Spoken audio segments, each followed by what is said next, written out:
নমস্কার বন্ধুরা, জয় জগন্নাথ।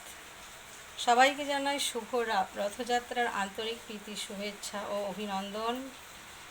আজকে আমার বাড়ির জগন্নাথ, বলভদ্র, সুভদ্রা মাকে, আমার বাড়ির গোপালদের স্নান করিয়ে নতুন জামা কাপড় পরিয়ে সুন্দর করে সাজিয়ে দিয়েছি।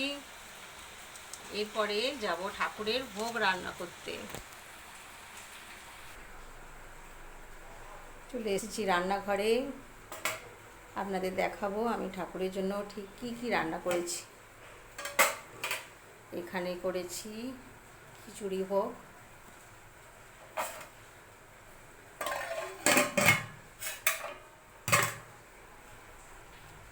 এখানে করেছি আলু ভাজা, বেগুন ভাজা, পাঁপড় ভাজা,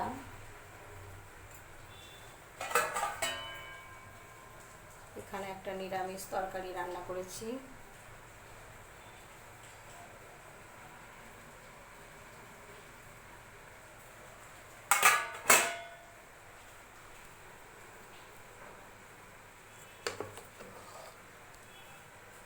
এখানে পায়েস,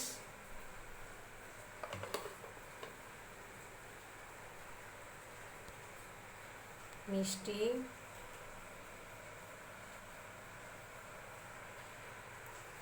জিলিপি, পাঁপড় তো থাকতেই হবে, সব জগন্নাথের প্রিয় খাবার।